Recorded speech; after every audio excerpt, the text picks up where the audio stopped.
सभी को सादर नमस्ते। दर्शन क्वेस्ट में सांख्य दर्शन की भूमिका के पहले भाग में आप सभी का स्वागत है। जैसा हम जानते हैं कि वैदिक संस्कृति में 6 दर्शन बड़े ही प्रसिद्ध हैं, जिन्हें षड दर्शन नाम से भी जाना जाता है। वे दर्शन हैं सांख्य, योग, वैशेषिक, न्याय, मीमांसा, वेदांत दर्शन। वेदांत को हम ब्रह्मसूत्र नाम से भी जानते हैं। इन सब शास्त्रों का मुख्य उद्देश्य है मोक्ष की प्राप्ति। ऋषि दयानंद इन प्रकार के शास्त्रों को कहते हैं मोक्ष विद्या विधायक सत शास्त्र। यह जो मोक्ष शब्द है वह मुचलिड़ी धातु से बनता है, जिसका अर्थ है छूटना। किससे छूटना? सब दुख बंधनों से छूट जाना। तो इसकी एक शास्त्रीय परिभाषा हम बना सकते हैं कि मुच्यते सर्वे दुख बंधने यत्र स मोक्ष, अर्थात जिस पद को प्राप्त करके सब दुख बंधनों से छूट जाते हैं वह मोक्ष है। तो मोक्ष नाम ईश्वर का भी है, क्योंकि वही परम पद है। क्योंकि ईश्वर सब दुखों से सर्वथा दूर रहकर आनंद में रहता है। वह जो परमेश्वर है वह सत चित आनंद लक्षण युक्त है। हम उसको बोलते हैं सच्चिदानंद। इसी को परमेश्वर की स्वरूप शक्ति भी कहते हैं, जो उसके साथ हमेशा बनी रहती है। यह जो अन्य शक्तियां हैं उसकी निज शक्ति है, अर्थात उसका उद्भव और अनुद्भव होता रहता है। अब पीछे बताए गए 6 दर्शनों में सांख्य के विषय में समझते हैं कि सांख्य का अर्थ क्या होता है। ऋषि ने यह सांख्य शब्द क्यों लिया? सांख्य से मिलता जुलता एक शब्द संख्या से हम सभी परिचित हैं। इस संख्या पद में जो सम उपसर्ग होता है वह एकाकी भाव के अर्थ में होता है, जैसा निरुक्त में बताया गया है। और यह जो ख्या है वह ख्याति अथवा अस्तित्व के अर्थ में आता है, अर्थात संख्या पद से उस पदार्थ का बोध होता है जिसकी ख्याति सम्यक प्रकार से है।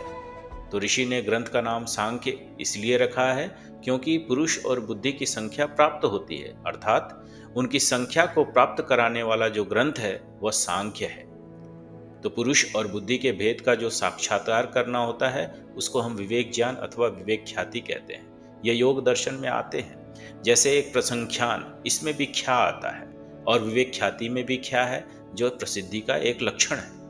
डॉक्टर हरिश्चंद्र जी कहते हैं कि ईश्वर का एक नाम सांख्य भी है। क्यों? क्योंकि इस जगत का प्रत्येक पदार्थ अपने निमित्त कारण चेतनत्व की महिमा का गुणगान करता है, जिससे ईश्वर की सम्यक प्रकार से ख्याति है।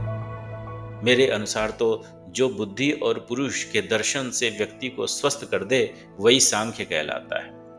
स्वस्थ का अर्थ यहाँ पर हेल्थ नहीं बल्कि स्वरूप स्थिति है। सांख्य दर्शन में एक सूत्र आता है, तत्त निवृत्तो उपशांत उपरागः स्वस्थः, अर्थात क्लिष्ट और अक्लिष्ट दोनों प्रकार की वृत्तियों का जब निवृत्ति हो जाती है तो व्यक्ति स्वस्थ हो जाता है। जो योगश्चित्त वृत्ति निरोध और तदे तदा दृष्टु स्वरूपे अवस्थानम की बात कही गई है योग दर्शन में। इसकी चर्चा हम आगे सूत्रों में करेंगे कभी। जिस दर्शन को पढ़कर विशेष प्रकार के संशय नष्ट हो जाए वह सांख्य है, क्योंकि इस ग्रंथ में मुख्य पदार्थों की जो ख्याति है वह सम्यक रूप से होती है। इस दर्शन में स्थूल सूक्ष्म कारण तीनों प्रकार के जगत की चर्चा है। सांख्य दर्शन का मुख्य विषय है उपासना। ऋग्वेदादि भाष्य भूमिका के प्रतिज्ञा विषय में ऋषि दयानंद ने लिखा है कि वेदों में जो उपासना कांड की विद्या है उसको ऋषियों ने उपनिषद, सांख्य, योग और वेदांत में मुख्य रूप से रखा है। अब उपासना का क्या अर्थ होता है? कि उपासना का अर्थ होता है ईश्वर के समीपस्थ होना, अर्थात ईश्वर के निकट होना। ऐसा सत्यार्थ प्रकाश के 7वें समलास में ऋषि दयानंद ने लिखा। अब उसी सत्यार्थ प्रकाश के मंतव्य प्रकाश में स्वामी जी लिखते हैं कि जैसे ईश्वर के गुण कर्म स्वभाव पवित्र हैं, वैसे अपने करना। ईश्वर को सर्वव्यापक, अपने को व्याप्य जान के ईश्वर के समीप हम और हमारे समीप ईश्वर है, वैसा निश्चय योगाभ्यास से साक्षात्कार करना उपासना कहलाती है। और इसका फल ज्ञान की उन्नति आदि है। और यह उपासना ही है जो मुक्ति का उत्तम साधन है। सांख्य सूत्र हम आगे पढ़ेंगे कभी कि ज्ञानात मुक्ति, हम विवेक ज्ञान अर्थात पुरुष और बुद्धि का साक्षात्कार जब हम कर लेते हैं, जब विवेक ज्ञान हो जाता है तब हमारा मोक्ष होता है। इसकी हम आगे चर्चा करेंगे। अब हम योग दर्शन जो है वो भी उपासना का ग्रंथ माना जाता है। तो यदि योग दर्शन को उपासना का भव्य भवन कहें तो सांख्य उस भवन की नींव है, क्योंकि बिना सांख्य के योग नहीं समझा जा सकता। बिना नींव के भवन खड़ा नहीं हो सकता। अब इस कारण सांख्य को समझे बिना आधुनिक व्याख्याकारों के भाष्यों में बहुत त्रुटि देखी जाती है। जैसे चित्त का सही अर्थ न समझना, वृत्तियों का उद्गम स्थान न जानना, तीन श्रेणी के मनुष्यों को ठीक ठीक न जानना, अंतरंग योग में प्रवेश की जो विधि है उसको न जानना, आदि आदि। आइए अब हम जानते हैं कि मनुष्य की जो श्रेणियां हैं, मनुष्य कितने प्रकार के होते हैं, उनको जानते हैं। ऋग्वेद का एक वेद मंत्र आता है कि इस संसार में मूढ़, मूढ़तर, मूढ़तम, विद्वान, विद्वत्तर, विद्वत्तम और अनुचान, ये 7 प्रकार के मनुष्य होते हैं। इनमें जो मूढ़तर और मूढ़तम है वह मंद श्रेणी के हैं, और जो मूढ़ है वह मध्यम श्रेणी का मनुष्य है, और जो विद्वान, विद्वत्तर, विद्वत्तम और अनुचान है वे उत्तम श्रेणी के मनुष्य होते हैं। इन मनुष्यों को मुख्य रूप से 3 श्रेणियों में विभाजित किया जा सकता है, जैसा पूर्व में कहा। अब इसकी चर्चा सांख्य सूत्रों में बहुत जगह पर है कि 3 श्रेणियों के मनुष्य होते हैं, 3 अधिकारी होते हैं, मंद, मध्यम और उत्तम।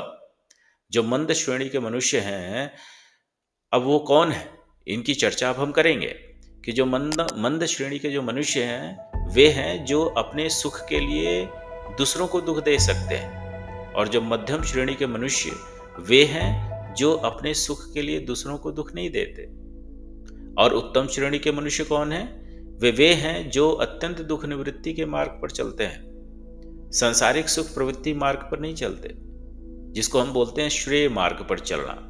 और जो मंद और मध्यम श्रेणी के व्यक्ति हैं वे प्रेम मार्ग को चुनते हैं, जो संसार में रहते हैं। वेद उपनिषद के बाद सांख्य और योग में उपासना का उपदेश मिलता है, जिस पर हम पूर्व में विचार किए थे।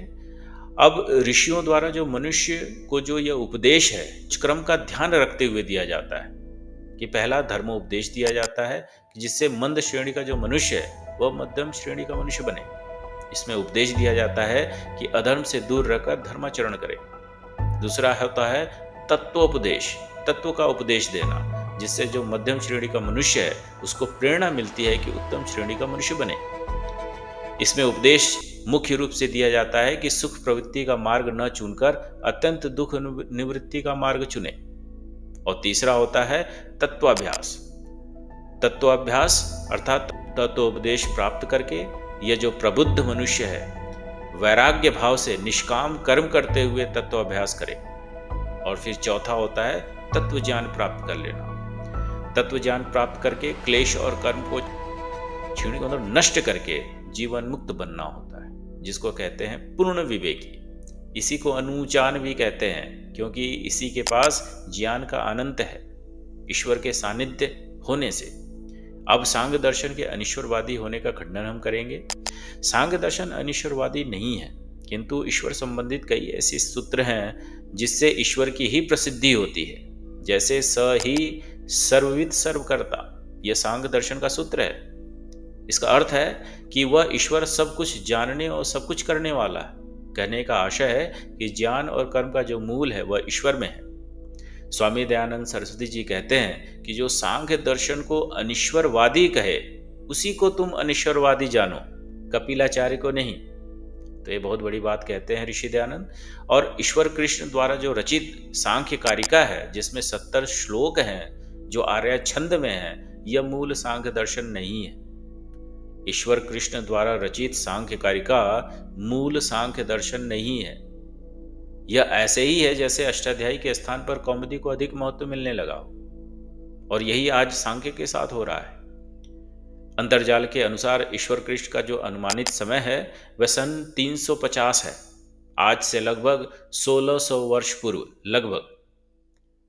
यह तो श्लोक कपिल के कई लाख वर्षों बाद लिखा गया है, परंतु यह जो मूल सांख्य दर्शन के सूत्र हैं वह आज भी जीवित है, जिसमें 6 अद्भुत अध्याय हैं, जिसको पढ़कर वैदिक धर्मी का मन उल्लासित हो उठता है, क्योंकि वे सूत्र वेदों के अनुकूल है। सांख्य कारिका में प्रथम 3 अध्याय पर ही ईश्वर कृष्ण ने टीका लिखी है, और इसमें कोई दोष हमें नहीं समझना चाहिए, क्योंकि सांख्य के प्रमुख सिद्धांत प्रथम 3 अध्याय में आ जाते हैं।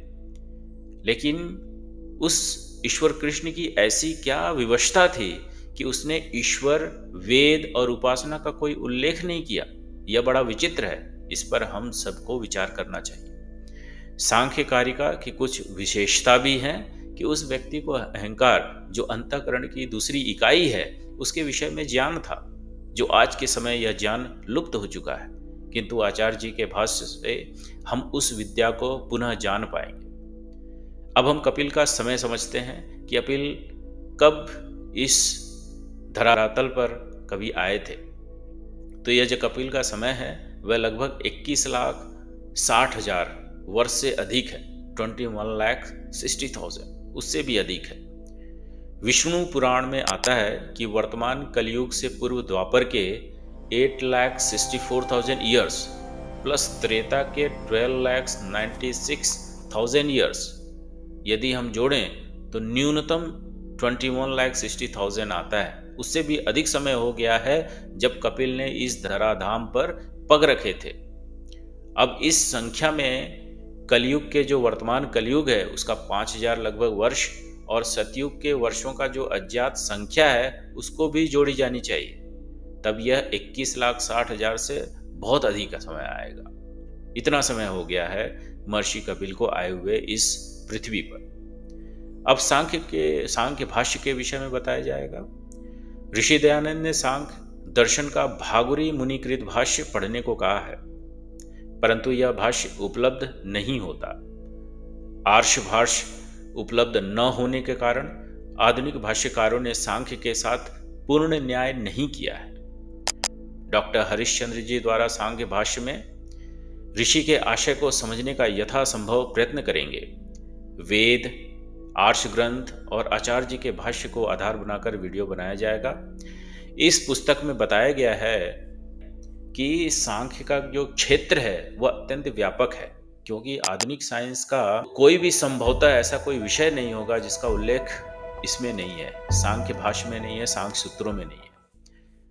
आचार्य जी ने सांख्य भूमिका है उसको बड़े ही विस्तृत रूप से लिखा है, जिसमें कई गुण रहस्य को प्रथम ही उन्होंने बता दिया है। जिस किसी को भी रुचि हो वह इस भाष्य को मंगाकर पढ़ सकता है। इस पुस्तक को गोविंद राम हासानंद पब्लिकेशन न्यू दिल्ली से मंगाया जा सकता है।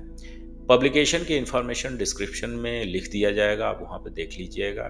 अब सूक्ष्म विद्या पर प्रकाश डालता हुआ यह जो सांख्य भूमिका का पहला भाग है वह समाप्त हुआ। दूसरी भूमिका के लिए आप अगले वीडियो की प्रतीक्षा करें। यह वीडियो आपको कैसा लगा, आप इसका सुझाव कमेंट बॉक्स में दे सकते हैं। अगले वीडियो में पुनः मिलेंगे। श्रावण मास में इस वीडियो को श्रवण करने के लिए आप सभी का बहुत बहुत धन्यवाद। नमस्ते। ओम शम।